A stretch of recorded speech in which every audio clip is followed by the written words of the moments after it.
Que vous connaissez tous. Gabriele Adinolfi est un camarade italien qui a passé plus de 30 ans, plus de 20 ans en exil en France. 20 ans 20 ans. 20 ans. Quand même. Il a été victime de la répression dans son pays. Aujourd'hui, son pays a bien changé. Eh bien, Gabriel, c'est à toi de parler. Bon, bonsoir à tout le monde. Je vais parler, selon, disons, mon style, sur des choses qui sont beaucoup plus pratiques, disons, analytiques et pratiques. Nous vivons à un moment particulier où il y a eu une vague, il y a toujours une vague dans l'opinion publique qu'on appelle populiste ou souverainiste. Bon, cette vague a démontré à la fois le décalage entre l'élite et les masses, mais elle a démontré aussi largement l'impuissance de ceux qui voulaient ou qui veulent l'interpréter. Tout d'abord, nous pouvons assister à un phénomène que, vu de très près, on peut le comprendre si on connaît bien les choses, c'est-à-dire parmi les partis et les populistes ou souverainistes, ceux qui ne passent pas un deal de soumission à Israël, d'une manière ou l'autre,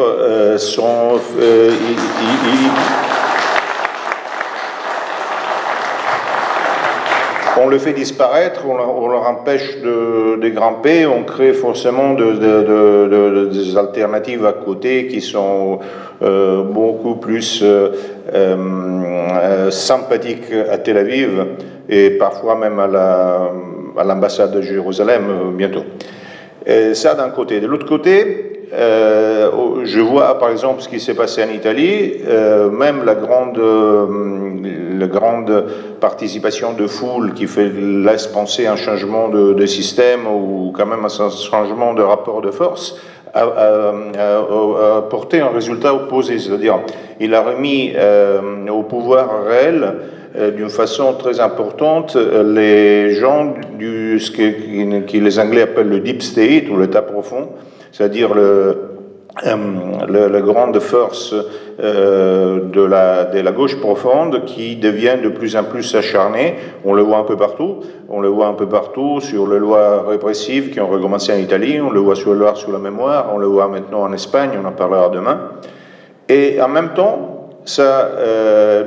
donc nous assistons à la fois à une percée populiste et souverainiste dans la perception collective, mais qui politiquement arrive à l'impuissance. Nous assistons à la relève, à la remontée à niveau de pouvoir d'une certaine SM gauche, particulièrement trotskiste.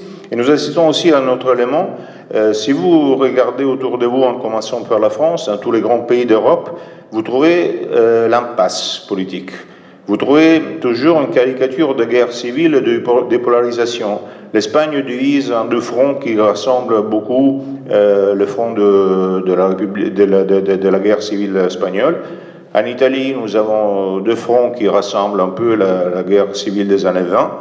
L'Angleterre, vous voyez bien, la Brexit, le seul résultat actuel de la Brexit, c'est qui a rendu, qui a détruit, si vous voulez, le système particulier gouvernemental anglais. L'Angleterre est divisée en deux, elle est complètement, comment dire, une situation quand on ne peut plus bouger. Et la France, vous voyez bien, il y a toujours quelqu'un, c'est-à-dire probablement Marine, qui permet aux autres d'être ensemble pour pouvoir rien faire. Il y a le gilet jaune tous les samedis, etc. Donc on vit dans une situation d'apparente choc social, etc. Mais tout reste assez bloqué. Et en fait, je pense que cela est même voulu en haut lieu parce que ça permet, ça aide le freinage d'une naissance européenne. Donc je pense que ça intéresse beaucoup aux Américains et nous vivons dans cette situation. Et ce qu'il faut dire, c'est que puisque c'est un moment assez intéressant, il faut admettre une chose. Là, un de mes camarades disait auparavant, parlait d'autre chose, on parlait de l'immigration, il disait « nous sommes des amateurs », et moi je parle de la politique, nous sommes des amateurs. Les autres sont des professionnels, et les sont de vrais professionnels, et c'est là où il faut comprendre qu'il y a un moment qui est très intéressant, parce que le moment est très intéressant, un moment critique est très intéressant, où il faut commencer à devenir des professionnels. Parce que malgré tout ça, la tendance économique et géopolitique, la tendance au multipolarisme, etc., est en train de donner des possibilités nouvelles. Possibilités nouvelles qui permettraient même de vivre dans une certaine puissance.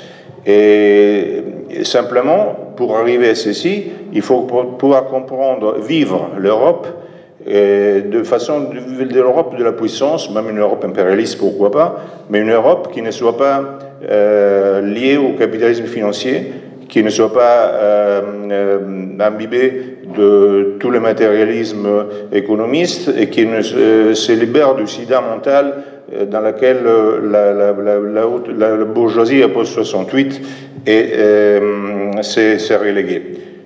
Alors, il nous faut quoi? Il nous faut simplement, parce que les phénomènes sont là, il nous faut ce qui manque. Et qu'est-ce qui nous manque?